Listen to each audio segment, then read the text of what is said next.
Bonjour et bienvenue dans ce nouvel épisode de Générationnel, épisode dans lequel on va voyager à travers l'histoire d'une femme exceptionnelle, très très inspirante.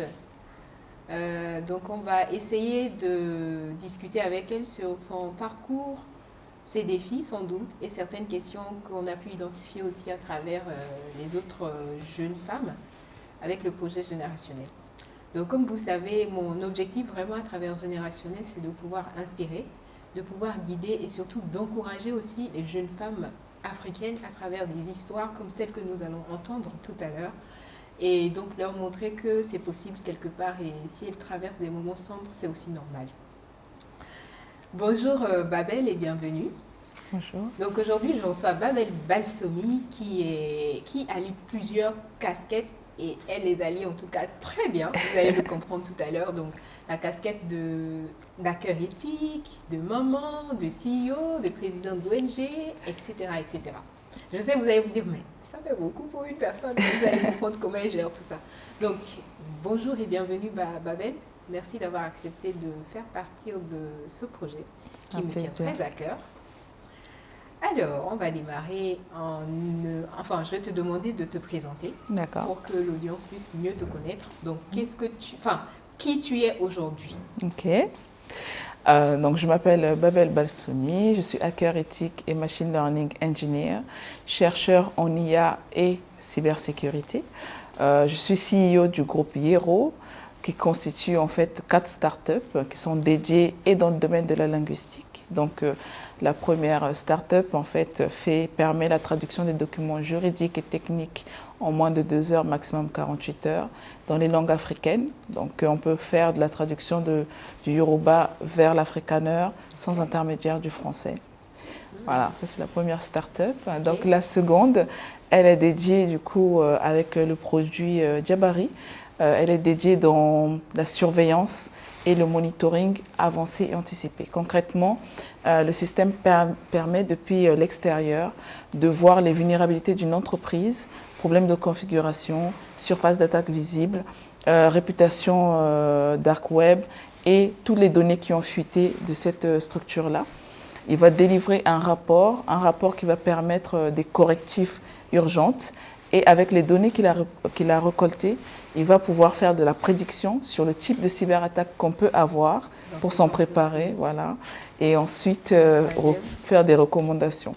La troisième start-up, c'est plus une académie. C'est une académie e-learning. Concrètement, on fait un focus absolu sur l'apprentissage, mais l'apprentissage par la pratique. On n'a pratiquement pas de théorie. Réellement. On n'a pas de théorie. En fait, la théorie, on a une plateforme qui permet, en fait, lorsqu'on s'inscrit, on a une plateforme qui permet d'avoir des ressources académiques de plusieurs écoles, dans le MIT. Toutes les ressources sont disponibles. Vous pouvez y accéder à n'importe quel moment. Par contre, vous êtes focus sur la pratique. Quand vous inscrivez dans l'académie, vous êtes directement positionné en fait, sur des projets pratiques, sur des projets d'entreprise et vous êtes envoyé dans ces entreprises-là pour directement travailler sur les projets réels. Donc, lorsque vous terminez votre formation, vous sortez en fait avec ce que j'appelle une expertise directe sur les produits, ce qui vous donne une légitimité et le statut de junior avec expérience pour directement être embauché. Et ça règle le problème de faut avoir tel nombre d'années Exactement. Voilà. Donc, et la dernière, ça va plutôt être comment est-ce que je peux dire ça? C'est plus un rassemblement. C'est plus un rassemblement de plusieurs. C'est HDI. On va avoir un peu comme OpenAI. On va avoir un statut ONG, mais on est dédié vraiment en fait à la montée en compétences des jeunes femmes. Voilà, au niveau du laboratoire, en gros, ce qu'on fait, c'est qu'on récolte, on demande à plusieurs écoles techniques, donc par exemple Epitech, WeCode, on va leur demander de nous fournir des talents qu'on va immerger dans une piscine innovation et cyber, un peu comme une piscine de développement. Voilà. Donc, ils vont intégrer ce lab-là Et ça va être pour eux, en fait, le moment d'avoir de la pratique. Parce que ces écoles-là proposent justement de la pratique et de la théorie. Mais lorsque les élèves sortent des écoles, généralement, on leur demande une expérience supplémentaire. Et le lab va être pour nous le garant entre l'école et l'entreprise, le garant de monter en compétence de ces talents-là. Et ensuite, les entreprises peuvent directement venir recruter les talents au sein du lab. Ils peuvent directement sous-traiter plutôt que d'avoir des gros coûts. Ils ont des coûts un peu moyens qui vont pouvoir injecter au niveau du lab pour qu'on puisse rémunérer ces jeunes-là qui travaillent, ces jeunes filles et jeunes hommes qui travaillent au sein du lab. On leur permet aussi en fait d'avoir donc une autonomisation financière, mais en plus de pouvoir créer leur propre innovation. Une fois que l'innovation est créée, on en fait le déploiement à l'échelle de la sous-région pour que toutes les entreprises puissent utiliser les technologies africaines. L'objectif étant de créer l'excellence à l'africaine avec des produits qui répondent aux besoins du continent. Voilà. Trop bien. Donc, vous avez compris à travers 4 startups. Elle est CEO, elle gère 4 startups en même temps. On va revenir à comment faire ça. Mais je suis aussi curieuse de savoir, c'est quoi ton parcours, avant d'en arriver là. Donc, du coup, Babel, c'est quoi, quel type d'éducation, dans quel type d'environnement tu grandis, quelles sont les opportunités, du coup, que tu essaies de saisir et tout ça avant d'en arriver là. Alors, Babel, petite, je suis très bagarreuse. Vraiment, vraiment, vraiment. En fait, je grandis au Congo. Je grandis au Congo, mais je suis née en pleine guerre. Je suis née en 92 et il y avait déjà la guerre, en fait, au Congo à ce moment-là. Mais je suis née dans une famille relativement qui a des valeurs fortes. Une famille de matriarches. La partie entrepreneuriat me vient... C'est exactement ça. En fait, la partie entrepreneuriat me vient de ma mère. Ma mère était entrepreneur. Elle est toujours en vie. Ma mère est entrepreneur. Ma grand-mère est entrepreneur. Elle est juge. Elle est juge. Et en fait, dans toute la famille, je n'avais que des entrepreneurs autour de moi. Donc, ça faisait sens pour moi d'aller dans l'entrepreneuriat. Dès le jeune âge, dès 7-8 ans, je commercialisais déjà en fait des petits beignets. Je commercialisais, je commercialisais des petits beignets, des boissons, des bissapes, du jus de gingembre en sachet. Initiative personnelle, personne ne te dit de faire ça. Non, en fait, je voyais ma mère faire des beignets, donc j'ai appris avec elle à faire la cuisine. Tu étais sa concurrente ou non, vous n'avez pas les mêmes cibles? Non, on n'avait pas les mêmes cibles. Moi, je vendais ça auprès de mes amis. Mais j'apprenais avec elle. Donc, elle cuisinait beaucoup. Elle avait un restaurant. Elle cuisinait beaucoup. Donc, j'ai appris la cuisine avec elle. Et je voyais, en fait, et les moments de difficulté et les moments de gloire. Et je trouvais ça très passionnant. Mais mon père était militaire. Il est dans l'armée. Donc, il est très carré, très strict. Donc, et donc, je grandis avec une éducation à la fois où il faut être excellente. Excellente partout, vraiment, parce que les notes, il ne fallait pas se louper. Donc, de là, j'ai une grand-mère qui est juge, on va dire que j'ai quand même eu des opportunités qui se sont présentées à moi. J'ai été envoyée dans des écoles privées qui m'ont permis en fait de côtoyer en fait d'autres cultures, donc m'ouvrir un peu plus l'esprit. Mais en 98, il y a la seconde guerre qui arrive au Congo, et là il y a mon oncle qui en fait a battu sous mes yeux, et ça me crée un gros traumatisme. Et comme les femmes et les enfants étaient en fait abusés à ce moment-là, ma mère et ma grand-mère prennent peur et nous font sortir en fait du territoire. Concrètement, alors on n'est pas sorti du territoire en prenant l'avion. Réellement, on a marché pendant des jours pour trouver en fait la ville voisine. Donc c'est au moment où on est arrivé dans l'autre pays qu'on nous a pris des vols et qu'on a pu monter. On a été dispatchés. Donc moi, je quitte ma mère, en fait, j'ai 9 ans. Et ma grande sœur, elle part à Casa, toute seule. Moi, je me retrouve en France, du coup.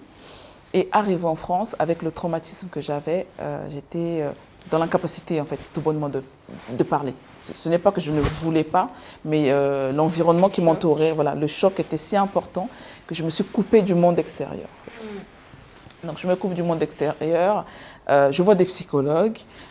Parmi ces psychologues, il y en a une qui dit simplement, en fait, à la personne, parce que du coup, la personne qui m'accueille, parce que je n'arrive pas, je ne suis pas en famille lorsque j'arrive. Je suis sous la protection de l'enfance, en fait, la protection de l'État, pour être plus précise.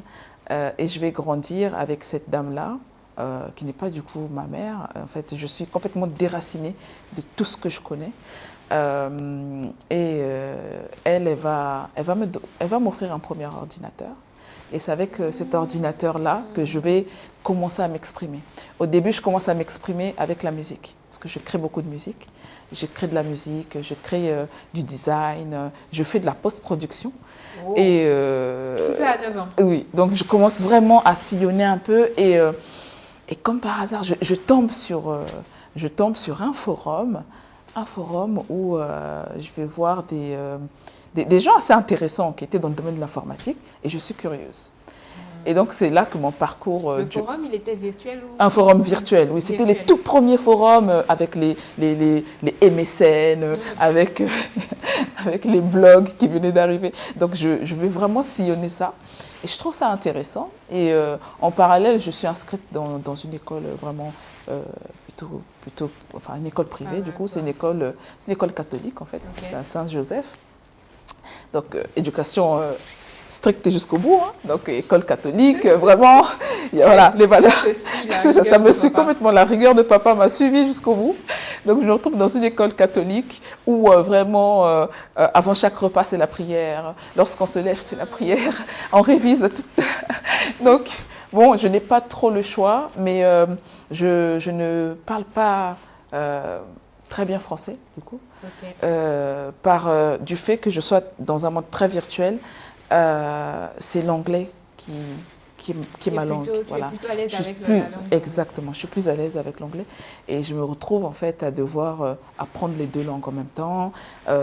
C'était très, très, très challengeant, très compliqué, parce qu'il y a des moments où il y a des matières qui ne m'intéressaient pas du tout, réellement. En fait, les matières qui m'intéressaient, c'était l'histoire, la linguistique, tout ce qui tenait à la technologie. Donc les cours de techno, pour moi, c'était...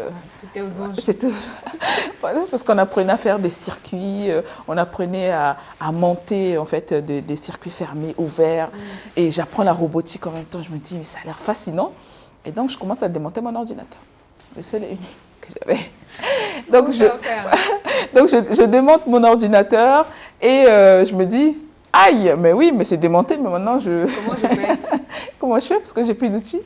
Et donc, je commence à chercher, à lire des tutos, des livres. Je commence à bagarrer un tout petit peu. Et je réussis à remonter l'ordinateur. Et je me dis, coup de chance, je redémonte l'ordinateur. Waouh! Je refais le même processus et ça marche. Je me dis, ça y est, c'est bon, j'ai acquis une nouvelle compétence. Une fois et tu reprends. Exactement. Donc, j'apprends une nouvelle compétence. Et de là, en fait, la dame qui m'avait recueillie, donc elle s'appelle Madame Charrier, qui m'avait recueilli, en fait, elle comprend que je suis vraiment passionnée par ce domaine. Et donc, en fait, elle me pousse à faire des activités qui vont dans ce sens. Et donc, je continue d'évoluer comme ça. Je passe ensuite par de la compétition. Donc, je fais du handball en compétition. Et j'aime vraiment le challenge. Et de là, bon, je finis quand même ma primaire, mon secondaire. Et je me retrouve... donc, je suis restée vraiment dans le processus privé jusqu'à la seconde. En fait. Okay. Et en seconde, j'arrive, en fait, je suis dans une école publique pour la première fois. Ce que je n'ai pas précisé, c'est que la dame qui m'a élevée, elle est blanche. Donc, je me retrouve dans une école publique pour la première fois. Et pendant tout mon parcours, je ne suis que la deuxième ou la troisième noire de l'école, jusqu'à la secondaire. Okay. Et là, j'arrive en seconde et je me retrouve parmi les miens. Vous voyez, le choc, le gros choc, en fait, le gap, la transition très, très violente, parce que petite, je ne suis que parmi les miens. Ensuite, je grandis avec une autre culture, une autre vision. Mais tout était vraiment différent. Et là, j'arrive en seconde et je replonge de l'autre côté. Et comment tu vis ça? Je le vis très mal. Je le vis vraiment très mal puisque mon identité s'est forgée avec le peu que j'avais de ma mère. Parce que je n'ai pas revu ma mère jusqu'à là, en fait. Je ne l'ai pas revue du tout. Je ne lui ai même pas parlé parce que les téléphones viennent seulement après. On était dans l'ère des cartes, des cartes à gratter pour appeler. Donc, je ne pouvais pas la voir autant de fois que je le souhaitais. Donc, j'arrive en seconde et je me retrouve quelque part où on trouve que je suis très blanche. Voilà, on me fait la remarque, oui, mais tu es relativement, tu te comportes comme une blanche, pourtant tu as la peau noire. Et ça génère en moi en fait une sorte comment dire, pas de complexe, mais comme si j'étais dissociée par rapport en fait, c'est ça.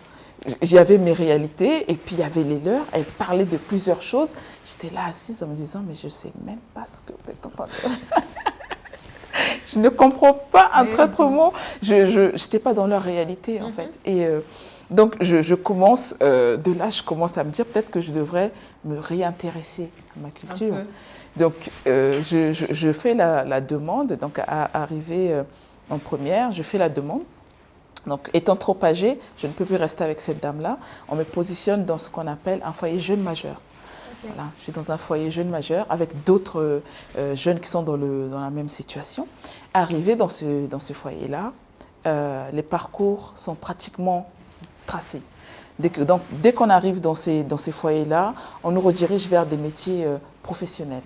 Vous faites du pressing, vous faites du coiffure, vous faites ce type de métier. Et oui, parce qu'en fait, ce n'est pas tant parce que c'est leur obligation, c'est simplement qu'ils ont l'obligation d'autonomiser assez vite les jeunes, c'est ça, puisqu'ils n'ont pas beaucoup de budget, ils doivent faire en sorte que les personnes soient autonomes, parce qu'arrivé à l'âge de 18 ans, on n'est plus du tout pris en charge et on passe en fait dans un contrat avec l'État jusqu'à 21 ans pour pouvoir s'en sortir. Et on n'a pas beaucoup de temps, donc il faut faire en sorte d'être assez autonome à ce moment-là. Et moi j'arrive, on me dit... voilà, donc tu choisis un parcours, soit pressing, soit coiffure. Je leur dis non. Je leur dis non. Je dis non, pourquoi vous voulez que j'aille dans ce type de parcours? Je ne suis pas manuelle, je ne suis pas manuelle du tout. La seule chose que je sais faire, c'est la cuisine. Je sais très bien cuisiner, mais ce n'est pas du tout une passion. Hein. C'est vraiment parce que j'aime manger. Voilà. Et parce que j'ai vu ma mère faire. Donc, ce n'est pas un métier que je veux faire. Donc, non, je n'irai pas. Et là, je rentre littéralement en conflit avec la personne en fait qui était censée m'accompagner. On ne s'entendait pas du tout en fait. Donc dès que j'essaie de discuter avec elle, c'est le fighting à chaque fois. Elle me dit non, tu dois faire ce parcours. Je lui dis non, je ne ferai pas ce parcours, peu importe. Si je dois dormir sous les ponts, je dormirai sous les ponts, mais j'irai vers le métier qui me fait envie. Et puis j'ai l'obligation de continuité. Ma mère a fait de grandes études, mon père a fait de grandes études, ma grand-mère est juge. Vous imaginez? Qu'est-ce que vous voulez que je vienne leur dire? Je ne peux pas. Je ne dénigre pas le métier, mais ce n'est pas du tout moi. Ce n'est pas fait pour moi. Donc non, je n'irai pas dans le domaine. Et qu'est-ce qui se passe? Et à ce moment-là, donc il se passe qu'on m'envoie devant le juge des enfants. Ah ouais? Oui, littéralement. J'ai très peur. On m'envoie devant le juge des enfants. Et puis elle me dit, très bien, défends ta cause. Mon premier élévateur pitch. À quel âge là j'ai 17 ans. Là, j'ai 17 ans. On me dit, défends ta cause. Je leur dis, voilà, donc je pitch mon parcours, je pitch ce que mes parents font, j'expose ma vision, j'expose en fait ce que je voudrais faire à l'âge de 21 ans. Je leur dis qu'à 21 ans, je créerai une entreprise. Voilà ce que fera l'entreprise, voilà les travaux que je suis en train de faire. Et on me fait, mais comment tu fais des travaux à ton âge? Qu'est-ce que tu fais comme travaux de recherche? Je leur dis, je suis passionnée par les langues africaines puisque je suis en train de réapprendre être africaine, parce que je me sentais plus, c'est ça, je me dis, je me sentais plus du tout africaine, donc je suis en train de réapprendre et je découvre qu'on a une histoire forte, que les femmes chez moi, mais oui, je commence déjà la bagarre, je commence la bagarre à cet âge-là, et donc je défends ma cause, et puis la juge, elle me demande d'écrire un courrier. Voilà, elle me dit, écris un courrier de motivation qui me dirait que, voilà, que tu as vraiment envie de faire ça, que tu es vraiment motivé, que tu ne vas pas le laisser tomber. Prends des engagements écrits. J'ai 17 ans, je ne comprends pas très bien ce que ça veut dire. Mais voilà, à cette époque, ChatGPT n'existe pas, donc on ne peut pas tricher. Voilà, donc je m'assois et j'écris.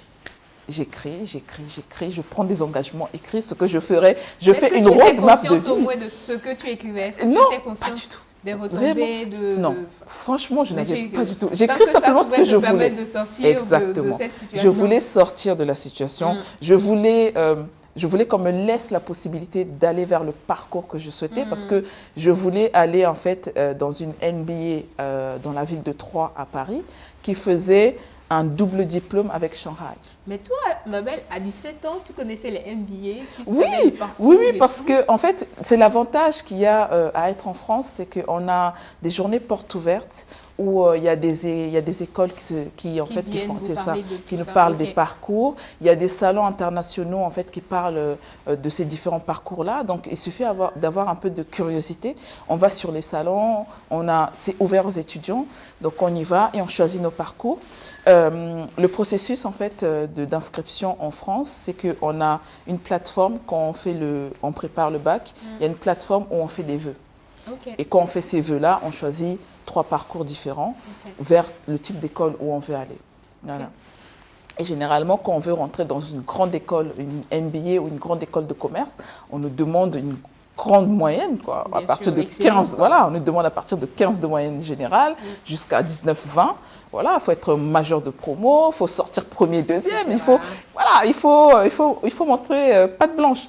Donc, je fais ce courrier-là, et puis dans mon courrier, je dis, voilà, je vais aller en MBA à Troyes, et arrivé donc à Troyes, je ferai ensuite HEC.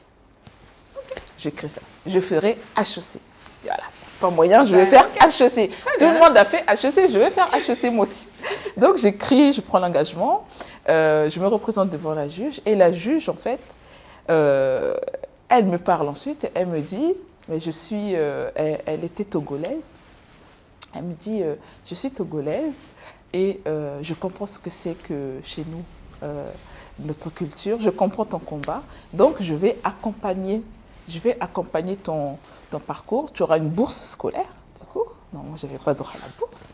Donc là, j'ai une bourse scolaire, j'ai en fait un versement qui est fait par l'État d'une somme qui est ici, je dirais, c'est quoi? C'est 400 000. Donc l'État me verse 400 000, j'ai une bourse de 500 000. Et on me demande par contre, on me dit, arrivé au bac, tu vas devoir travailler quand même parce que tu vas te retrouver toute seule. Tu vas te retrouver toute seule, tu vas devoir avoir l'appartement, il faudra le payer, il faudra payer tes études. HEC, tu vas aller à HEC, tu vas aller en MBA. L'école coûte en fait 15 millions.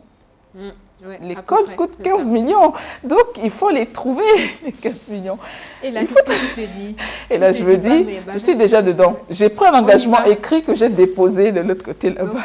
Donc la dame, si elle ouvre mon papier, elle va voir que je me suis engagée à aller dans cette école. Donc il faut que j'aille dans cette école. Très bien.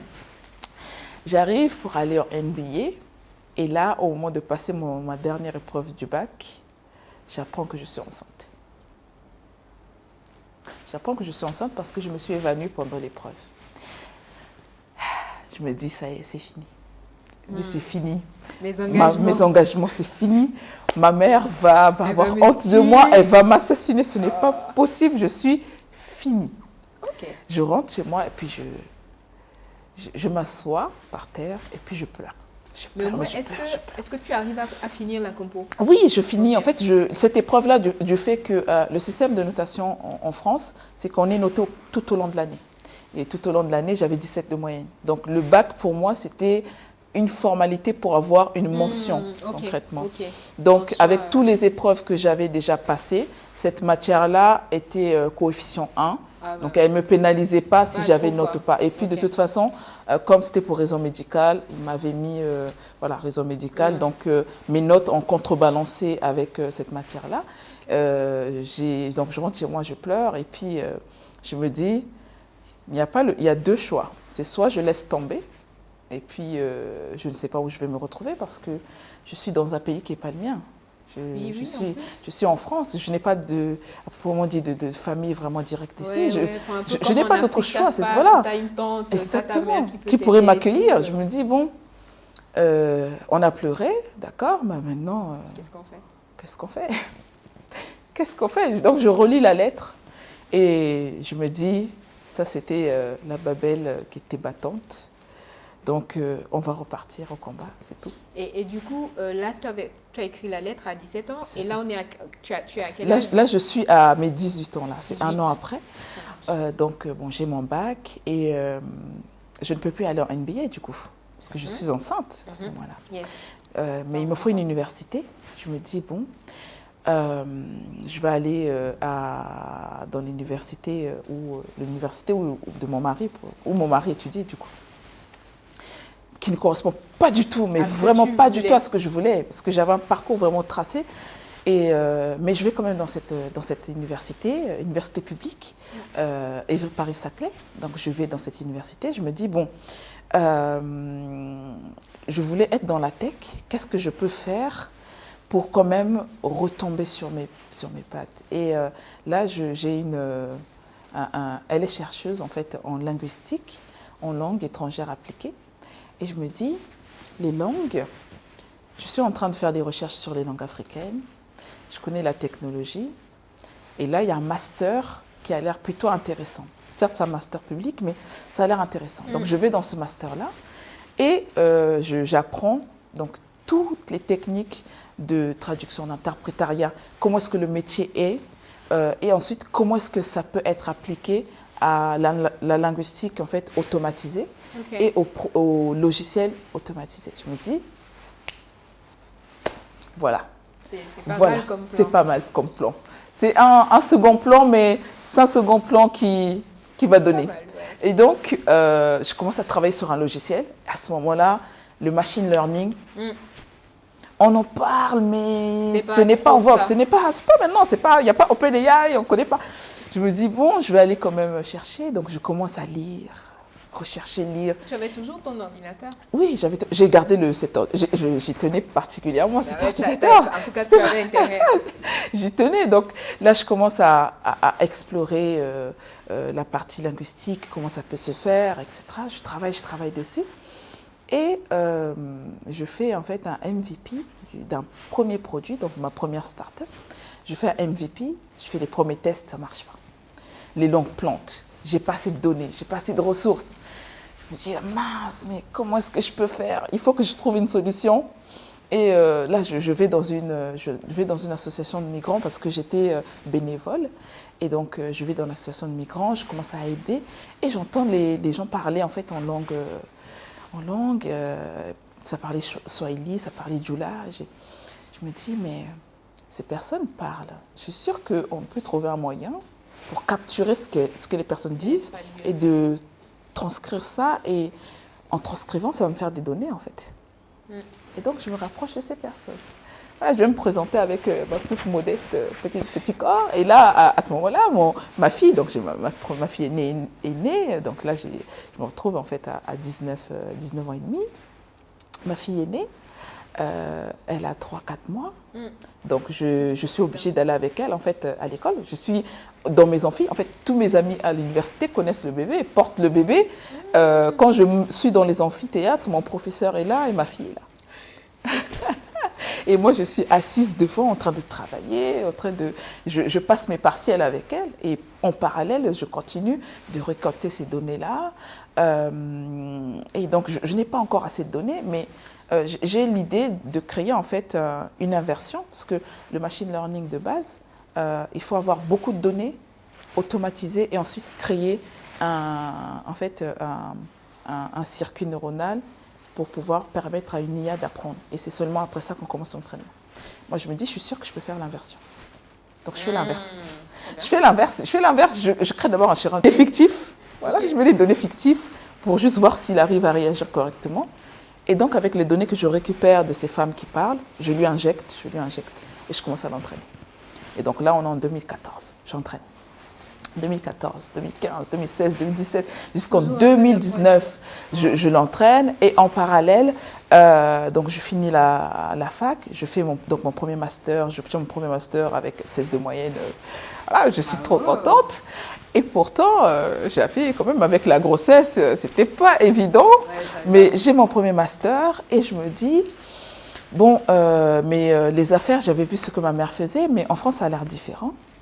Et donc, ayant déjà Master 2, je fais une deuxième spécialisation en master, toujours un Master 2 appliqué cette fois à l'entrepreneuriat et à la création d'innovation. En gros, donc j'y apprends le coding, Python et tout le reste, donc toute cette panoplie. Et surtout, comment est-ce qu'on crée une innovation? Et une fois que cette innovation est créée, comment est-ce qu'on peut la déployer en fait sur un marché, voilà, vulgariser l'ensemble. Donc j'ai mon deuxième master en parallèle. Donc j'obtiens mon master à la fin de l'année 2019. Et en novembre 2019, je lance donc ma première solution linguistique. Je lance ma solution linguistique et il y a des incubateurs qui m'approchent. Je ne savais pas du tout ce que c'était. Welcome. Donc, je me retrouve dedans, je dis voilà, monde de l'entrepreneuriat, ok, qu'est-ce que je fais? Et là, je découvre que il y a beaucoup de choses à savoir en fait. C'est que, alors, ma mère ne m'expliquait pas tout, mais vraiment, il y avait beaucoup de choses à savoir. Le marketing, le commercial. Je dis waouh, je sais créer, mais je ne suis pas ce qu'on appelle quelqu'un d'extraverti. Voilà, moi je crée, moi je suis dans ma petite chambre dans le noir, je travaille, je fais du piratage, mais c'est pas mon truc quoi. Donc. Et donc à ce moment-là, l'incubateur me propose en fait de faire un troisième master. Ils me disent donc ce qu'on peut faire, c'est que pendant que tu es en train de travailler sur le produit, son déploiement, on va te former à avoir un master. Donc tu vas passer un master en gestion d'innovation cette fois, parce que tu sais créer les innovations, maintenant il faut savoir les gérer. Voilà, savoir les gérer, les levées de fonds. Donc je passe le master avec eux, 24 mois pendant lesquels je travaille. Jusqu'en 2021, donc en plein Covid, je suis encore dedans, à batailler avec cette première boîte-là. Donc je bataille, le Covid arrive, c'est de la linguistique, donc je suis automatiquement liée au mouvement migratoire. Donc quand les gens bougent, c'est ce type de document que je traduis, ça impacte complètement mon travail. Et je me dis, je suis finie. Je suis finie, je n'ai plus de clients, je n'ai plus rien. Je me dis, c'est fini, c'est la fin. C'est la fin, je ne peux même pas faire de levée de fonds. Qu'est-ce que je peux faire? Qu'est-ce que je peux faire? Et à ce moment-là, j'ai mon mari qui me dit, lorsque la solution est bloquée ici en France, il faut aller chercher ailleurs. Il faut ouvre tes chakras. Donc, je me dis, bon, il a peut-être raison. Parce que j'allais vraiment abandonner à ce moment-là. Réellement, j'allais abandonner. Je me suis dit, je laisse tomber, je vais abandonner. Et lui, il me dit, non, moi je crois en toi, je sais que tu vas y arriver. Tu es une battante, tu vas y arriver. Et c'est parce qu'il m'a motivée que je me suis dit, bon, allez, tu avais pris des engagements, souviens-toi. Et puis, tu ne peux pas le décevoir. Il dit qu'il croit en toi, tu ne peux pas le décevoir. Tu vas te décevoir toi-même. Tu vas te décevoir ta mère. Parce qu'il faut qu'à un moment donné, tu puisses la revoir. Donc... Et à ce moment-là, je n'ai toujours pas assez d'argent aussi pour voyager. Donc, c'est vraiment, je suis dans le day-to-day, j'essaie vraiment de m'en sortir comme je peux. Et je fais en fait le lancement du logiciel au Luxembourg cette fois. Et au Luxembourg, ça match. Ça prend une vitesse. Là où j'ai mis de l'autre côté, en France, j'ai mis près de plusieurs années avant que ça commence à prendre. Ça prend au Luxembourg. Et en prenant Luxembourg, je suis surprise d'avoir des contrats avec l'État en France. Donc j'ai les administrations publiques qui utilisent la solution, je commence à répondre au marché public, ça commence à monter, je me dis, oh, mais génial! Et à ce moment-là, oh mon Dieu, à ce moment-là, je suis en 2022, et à ce moment-là, je perds ma boîte française. Parce que le chiffre ne repart pas assez vite. Et je perds dedans près de 400 millions de francs CFA d'investissement. Et là, je me dis, j'en ai marre, j'arrête. J'arrête. Je serai femme au foyer, c'est très bien. Il y a beaucoup qui le font, j'abandonne. Voilà. Et puis, j'ai mon mari qui me regarde, il me dit, d'accord, abandonne. Il dit, comment tu me dis que j'abandonne? Je dis, oui, parce que tu vas abandonner. Il me dit, mais c'est ce que tu as demandé. Si, j'abandonne, et puis je vais m'occuper de la petite, et puis je resterai à la maison. Il me dit, très bien, il n'y a pas de problème. Je reste à la maison une semaine. Ma boîte au Luxembourg tourne. Il me dit, mais tu sais que tu as une boîte qui tourne. Je dis, non, occupe-toi-en, je ne veux plus savoir, je ne veux plus rien entendre. Je reste dans mon coin, je ne veux plus.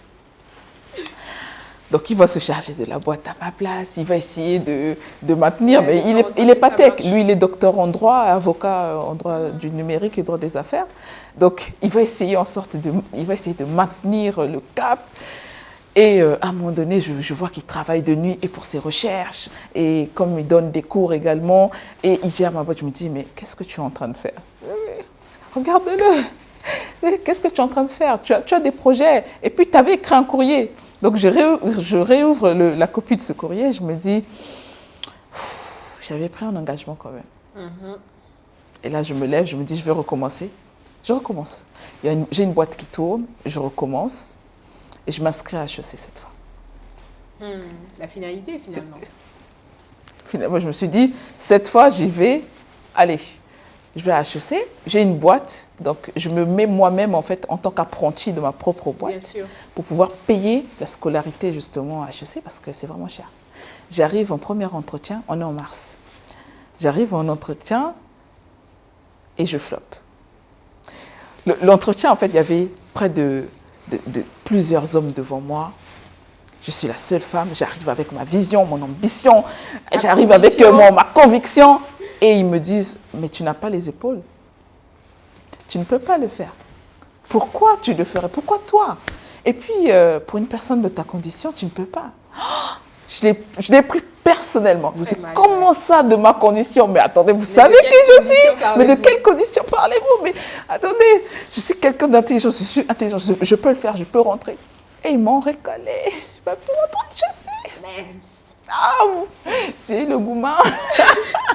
Un goumin HEC, tu parles. C'est ça même. Et comment trop tu grave. vis ce goumin-là? Je le vis très mal parce que je perds d'abord beaucoup d'argent. Ouais, et puis là, maintenant que j'essaie de me remotiver, on vient encore me couper. ouais. Ah, je me dis non, c'est pas possible. Non, j'abandonne. Non, Ah, j'arrête. une fois encore. Et puis je suis en train de marcher. Et puis, pendant que je marche, je vois des publicités, je vois des posters. Il y avait une femme qui avait lancé en fait une start-up à la Silicon Valley. Je me dis, mais c'est quoi même ça? Pourquoi est-ce que quand je venais, j'ai pas vu ça, hein? Et donc je commence à voir ça, je me dis, bon, je ne peux pas abandonner. J'ai essayé une première fois, ils ont encore une nouvelle rentrée. Et si j'essayais? Et si je sais? Je vais réessayer. Si je ne peux pas rentrer dans le parcours direct, je vais trouver un moyen dans un autre parcours. Et donc j'arrive cette fois. Je me dis, bon, ils ont parlé de ma condition. Ils ont dit que... Mais quand ils disaient condition, est-ce que toi, tu avais une idée de ce... Enfin, ils parlaient de... En fait, concrètement... C'était une femme, parce que tu avais une fille. J'étais une femme, j'avais une fille. Et en fait, ils avaient... j'ai l'impression qu'ils avaient l'inquiétude à ma place. Enfin, c'est le type de paternalisme que je ne supporte pas, en fait. Je me suis sentie... comme de la misogynie. Alors, je pense que ce n'était pas leur objectif, parce que je sais qu'HEC, ils ont vraiment des valeurs fortes. Je pense que ce n'était pas leur objectif, mais ils se sont, je pense, un peu projetés. C'est ça. Ils se sont projetés un peu. Voilà, ils se sont dit, est-ce qu'elle va gérer? Est-ce que... Et ça m'a tellement... Ah, j'ai dit non, c'est pas possible, c'est pas possible. Je suis allée, je me suis coupé les cheveux. J'ai dit que voilà, c'est le recommencement. J'ai coupé mes cheveux. Résolution. Garçon manqué jusqu'au bout. Je coupe mes cheveux, je mets des baskets. La première fois, je suis venue en talons, jolie, frange, toute mignonne. Cette fois, je repars. Cheveux courts, baskets, t-shirt. Je dis, allez, j'ai un jean. Je viens passer un autre. J'étais en jean. J'arrive. La première fois, j'étais debout. Cette fois, j'arrive, je m'assois. Même à leur niveau, je m'assois. Voilà. Vous n'avez pas parlé de ma condition cette fois. J'ai une fille. On est pareil. Voilà, on est pareil. J'ai une fille, j'assume. Ce n'est pas une erreur. Normalement, les enfants ne nous empêchent pas du tout de faire ce qu'on doit faire, d'accomplir, d'aller. Voilà. Donc, c'est plutôt un moteur. Donc, vous n'allez pas me stopper. Cette fois, je m'assois, bien préparée. J'avais préparé cet entretien depuis 2 mois. Ah ouais. Les questions qu'il m'avait posées, qui m'ont stressée. Tu t'es rappelé de ça, tu as tout. J'ai tout noté, mis toutes les réponses, préparé le contre-argument à chaque. Donc tu étais vraiment J'étais prête. J'étais prête. Okay. Et avant de sortir, j'ai dit, pardon, tous mes ancêtres, il faut m'accompagner. Aujourd'hui, c'est le grand jour. Aujourd'hui, c'est le grand jour, il faut m'accompagner. Donc, j'arrive, je m'assois et on discute, on me challenge. On m'a challengé sur tous les domaines sans exception. Le marketing, le commercial, la tech. Et arrivé à un moment donné, on me challenge sur la partie cybersécurité, la partie hacking. Je leur dis non, attendez, non. Par contre, là, vous ne pouvez pas me challenger. Vous ne pouvez pas me challenger. Je fais ça depuis que j'ai 9 ans. Vous ne pouvez pas me challenger. Donc, je défends ma cause. C'est mon domaine. Voilà. C'est mon domaine, c'est ma chose, etc. Donc, et à ce moment-là, ils me disent, bon, d'accord, on va vous rappeler. Je me dis, j'espère que ça va passer, j'espère que ça va passer. C'est quand même déjà un peu satisfaisant par rapport voilà. au Par rapport à la première fois c'était non tout de suite. Là, on me dit, on va vous rappeler. Pas mal. Je rentre, j'attends l'appel. Je surveille mon téléphone, je suis stressée. Et au lieu d'un appel, je reçois un mail, que j'ai d'abord encore jusqu'à aujourd'hui. Je reçois un mail où on me dit, vous avez été accepté, mais nous n'avons plus assez de place pour cette année, on vous propose l'année prochaine.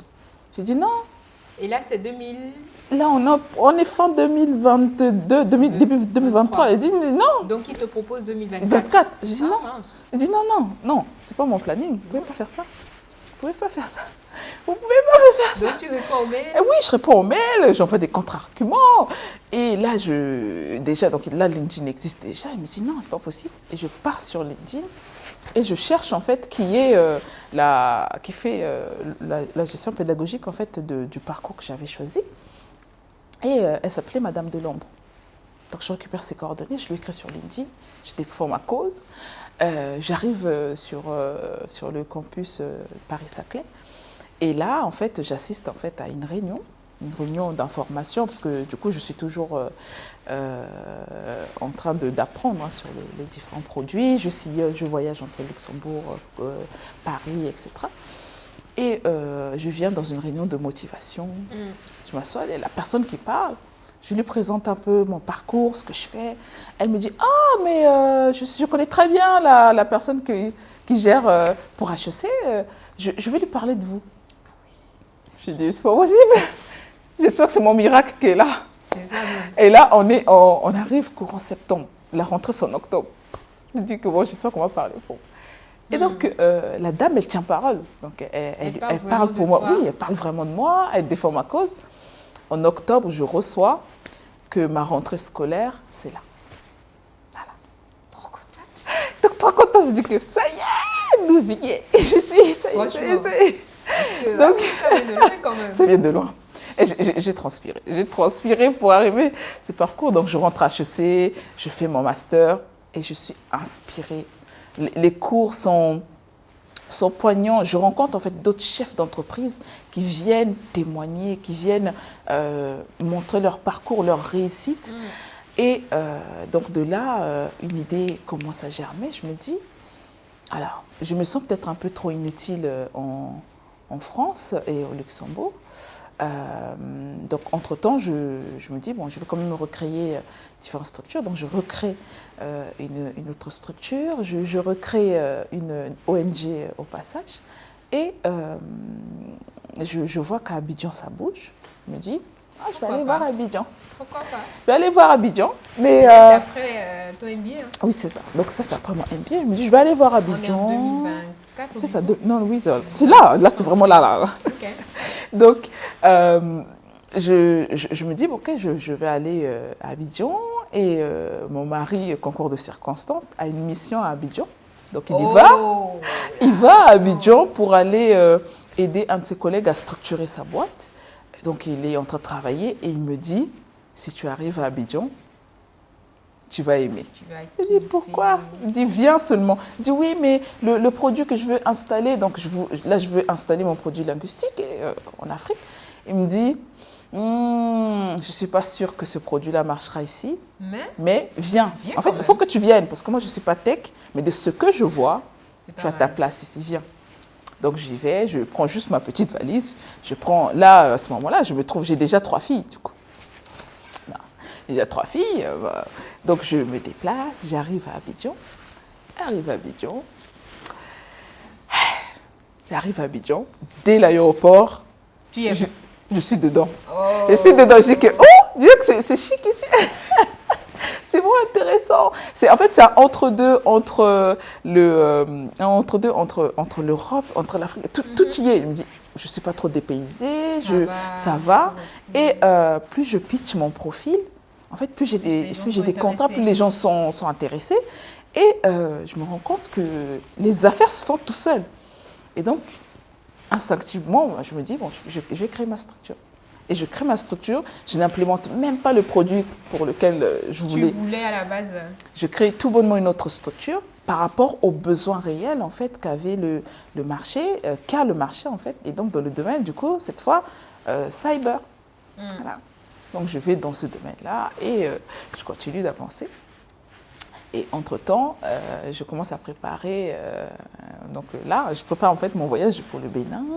Donc je suis bien implantée là-bas. Je me dis, quand même, je vais quand même rentrer un peu chez moi parce que je suis quand même béninoise congolaise. À un moment donné, il faut que je rentre. Yes. Et donc, je me mets pour pouvoir rentrer. Et là, j'ai l'opportunité du CAF. J'ai l'opportunité du CAF, pas parce que, en fait, ils m'ont contacté, ils me connaissaient, mais c'est simplement que je fais partie en fait d'Abidjanese Intech et de WISIS. Alors WISIS, je suis board member et Abidjanese, je suis vraiment un membre actif. Et du coup, elles reçoivent en fait le projet et elles se disent, mais c'est un gros projet ça. Mais qui est-ce qu'on va mettre dessus? Parce que est-ce qu'on n'a pas besoin de 4-5 personnes pour gérer ça? Est-ce qu'on n'a pas besoin? Et après, j'ai Andrea, la présidente, qui m'appelle, qui me dit Babel, s'il te plaît, ça va? Tu vas bien? Je dis oui, c'est pourquoi. Il me dit on a un petit projet. J'ai un petit projet, comment je te vois venir. Donc, elle m'explique le projet. Je dis bon, ok. Ça a l'air d'être un projet d'ampleur. Donc, je rentre dedans et je me rends compte que c'est vraiment un gros projet. Mais il y a des opportunités et c'est taillé pour mon profil. Et on y va, quoi. Voilà. Bon, parce que mon credo, c'est ça. On est dedans, on y va. On fonce. Voilà. On couvre les arrières, mais on fonce. Voilà. Et donc, c'est comme ça que je me retrouve là, devant toi. Pour Générationnel. En tout cas, c'est une masterclass qu'on dit là et j'espère que vous allez pouvoir en profiter parce que j'ai pas forcément eu besoin de poser toutes les questions, mais Babel a tout dit. Elle a parlé de vraiment tout.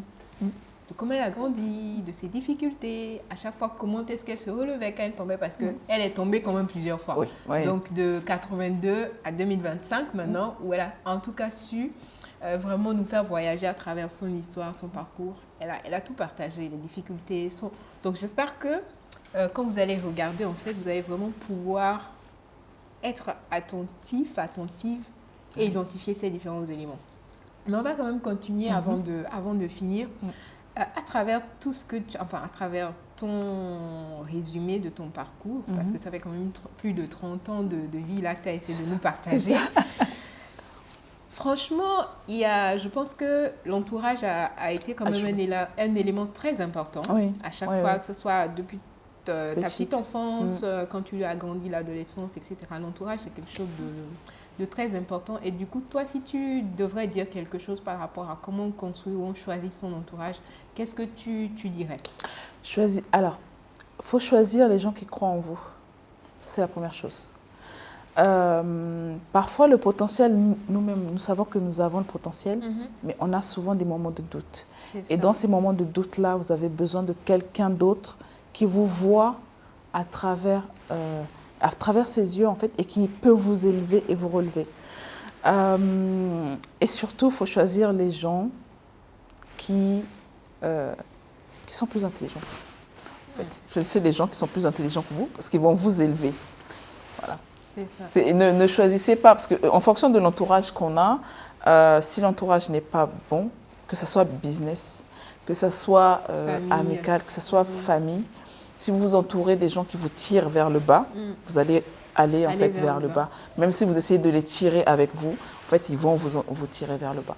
Donc, il faut vraiment choisir les gens qui croient en vous. Vous devez croire en vous-même. Bien sûr, d'abord. Parce que les moments de doute, c'est vraiment quelque chose où, dans la vie d'un entrepreneur, vous en aurez. Vous en aurez. Même dans la vie salariale, vous pouvez perdre un job aujourd'hui, un job que vous aimez beaucoup, et vous sentir inutile, mais vous ne l'êtes pas. Donc, vraiment, l'entourage joue énormément et il faut vraiment bien s'entourer et bien sélectionner. Et bien sélectionner son partenaire. Justement, quand tu parles de partenaire, parce que à plusieurs moments, quand tu parlais, tu as dit « Ah, c'est lui qui m'a motivé, c'est lui qui a essayé de gérer avant que je ne me rende compte, c'est lui qui a. » Et tu l'as quand même choisi très, très jeune. Oui. Je sais que sur ce que tu avais envie de faire, sur ton parcours, tu étais très convaincue. Il y avait cette conviction-là, parce qu'à 17 ans, tu écris au courrier, tu prends des engagements, c'est incroyable. Donc, bien sûr, notez que en partie, il faut avoir la conviction, il faut savoir quand même ce qu'on a envie de faire. Je sais que ça peut être difficile, mais dans une certaine mesure, il faut quand même savoir. Donc, c'est une question qu'on va éviter. Mais par contre, comment toi, entre 17 et 18 ans, tu arrives à choisir ton partenaire de vie? Déjà que tu ne vis pas forcément avec ta mère, parce que bon, dans nos cultures, parfois, tu peux parler avec la maman, lui demander des conseils et tout ça. Tu n'as pas forcément ça. Entre griffes, tu es un peu seule. Bon, bien sûr, tu as un peu des parents. Mais comment tu es convaincue que c'est mon partenaire de vie, en fait? C'est très bizarre à dire, mais quand je suis à la fac. En fait, quand on est à la fac, je suis dans un amphithéâtre. Et lui, il fait de la politique. Ok. Au départ, il ne faisait pas de la politique. Actuellement, il en fait, mais au départ, il ne fait pas de la politique. Mais il est militant pour le droit des jeunes. Il est engagé, il est dynamique. Okay. Et donc, il passe dans mon amphi. Et il vient faire un discours. Je suis assise au dernier rang et je le regarde, il fait un discours et je suis en admiration, en fait. Tellement il est brillant. Je me dis... mais qu'est-ce qu'il est exceptionnel. Il est parfait, je dis, il est exceptionnel, il a la vision, il est visionnaire, je suis en fait, j'ai les paillettes dans les yeux, mais pas parce que, c'est pas tant parce qu'il est mignon et tout, mais vraiment c'est son intellect qui me... Je me dis, il doit être intéressant à discuter avec. Donc, il finit son discours, il s'en va. Je dis que vraiment, les hommes d'aujourd'hui. Il finit son discours, il s'en va, mais je vois qu'il est sur le campus, il crée beaucoup d'activités sur le campus, beaucoup de clubs, voilà. Et donc, je m'arrange à chaque fois pour être dans les clubs où il est. Je vais être là. Donc, il va dans les clubs, donc on discute, mais je suis quelqu'un de réservé, timide, donc on discute, pas plus, quoi. Voilà, pas plus. On discute, je vais dans les clubs et je vois ce qu'il fait. Je me dis, bon, si je veux qu'il me remarque, je dois peut-être m'élever à son niveau. Et moi-même, je crée une association dans l'école. Je crée mon association. Donc, quand il y a des associations ensemble, vous êtes obligé de vous voir souvent. On est collègues. Voilà, on est collègues. Donc là, on discute.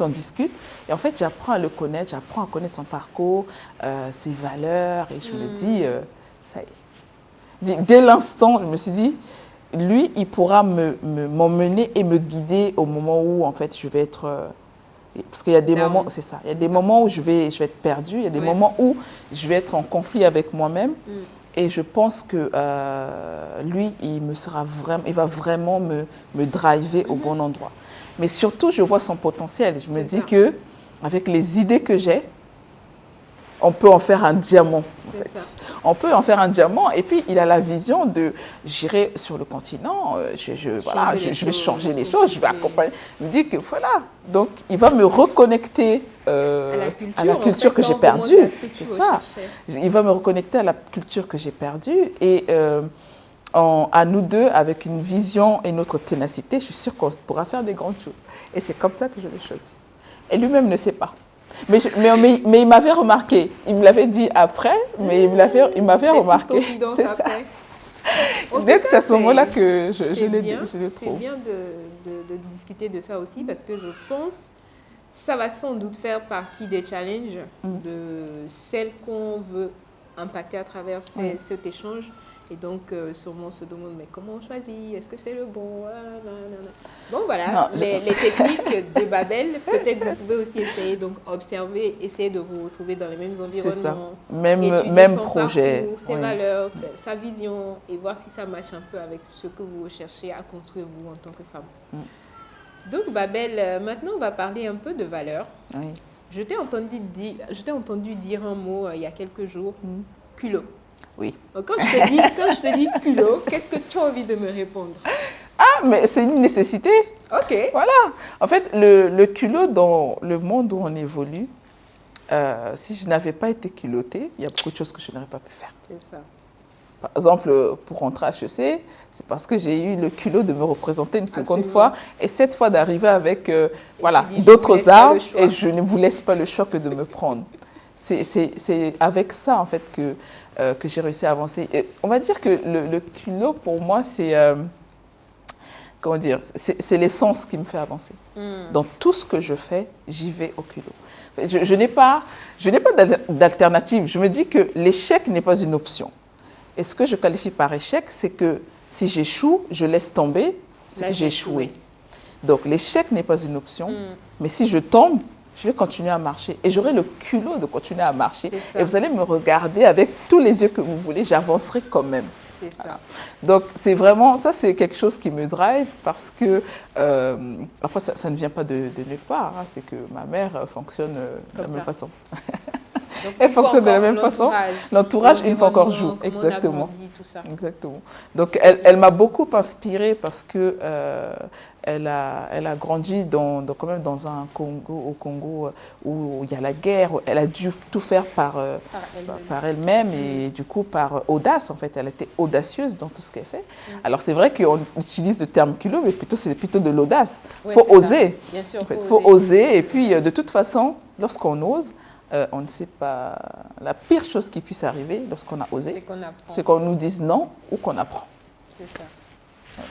Super.